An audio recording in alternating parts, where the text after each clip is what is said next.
بسم اللہ الرحمن الرحیم۔ السلام علیکم ورحمۃ اللہ وبرکاتہ۔ مالک بن دینار رحمۃ اللہ علیہ فرماتے ہیں، میں ایک سال حج کو گیا۔ حج کے بعد میں نے دعا کی، یا اللہ کوئی ایسا بندہ بھی ہے جس کا حج قبول نہ ہوا ہو، وہ مجھے دکھا دے۔ فرماتے ہیں اس دعا کے بعد میں سو گیا، خواب میں ارشاد ہوا فلاں قصبے میں فلاں جگہ ایک آدمی کھڑا ہے جس کے بال بکھرے ہوئے ہیں، اس کا حج قبول نہیں ہوا۔ حضرت مالک بن دینار رحمۃ اللہ علیہ فرماتے ہیں، میں اس قصبے میں گیا، کیا دیکھتا ہوں ایک شخص وہاں کھڑا ہے، بال بکھرے ہوئے ہیں، ایک دیوانہ سا لگ رہا ہے۔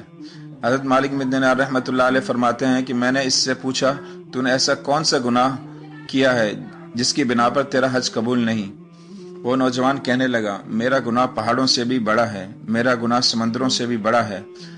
حضرت مالک بن دینار رحمۃ اللہ علیہ فرماتے ہیں، میں نے کہا بتاؤ تو صحیح، وہ کون سا گناہ ہے جس کی بنا پر تو اس نعمت سے محروم ہے؟ اس نوجوان نے کہا، رمضان کا مہینہ تھا، میں نشے کی حالت میں تھا، گھر میں داخل ہوا، ہمارے پڑوس میں غیر مسلموں کا گھر تھا جن کے گھر سے دھواں اٹھ رہا تھا، شاید وہ روٹی پکا رہے تھے۔ میں نے ماں سے کہا مجھے بھی روٹی پکا کر دے۔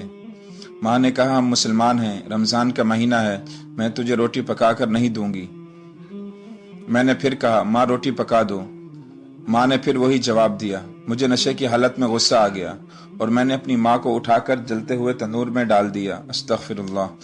اس دن سے کوئی بھی کام کرتا ہوں، غیب سے آواز آتی ہے تیرا کوئی عمل قبول نہیں، نماز پڑھتا ہوں آواز آتی ہے تیری نماز قبول نہیں، حج کرتا ہوں غیب سے آواز آتی ہے تیرا حج قبول نہیں، اور اگر جو بھی نیک کام کروں غیب سے آواز آتی ہے تیرا عمل قبول نہیں۔ حضرت مالک بن دینار رحمۃ اللہ علیہ فرماتے ہیں، میں نے اس سے کہا، اے بدبخت، تو نے اپنی جنت کو اپنے ہاتھوں سے اٹھا کر جلا دیا، اب تیری بخشش ممکن نہیں۔ حضرت مالک بن دینار رحمۃ اللہ علیہ فرماتے ہیں، ابھی یہ بات ہو رہی تھی کہ اس نوجوان نے ایک چیخ ماری اور اس دنیا سے رخصت ہو گیا۔ فرماتے ہیں، میں توبہ استغفار کرتے ہوئے حرم واپس آ گیا، مجھ پر نیند کا غلبہ طاری ہوا۔ نیند میں اللہ پاک نے ارشاد فرمایا، تو میرا کیسا ولی ہے جو لوگوں کو میری رحمت سے مایوس کرتا ہے۔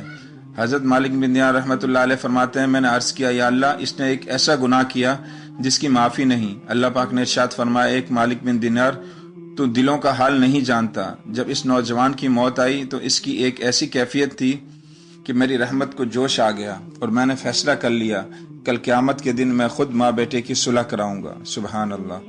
اللہ تعالیٰ کتنا رحیم و کریم ہے، ذرا سوچئے وہ کیا منظر ہوگا جب عدالت کی کرسی پر رب العالمین تشریف فرما ہوں گے اور ماں بیٹے میں صلح کرا رہے ہوں گے۔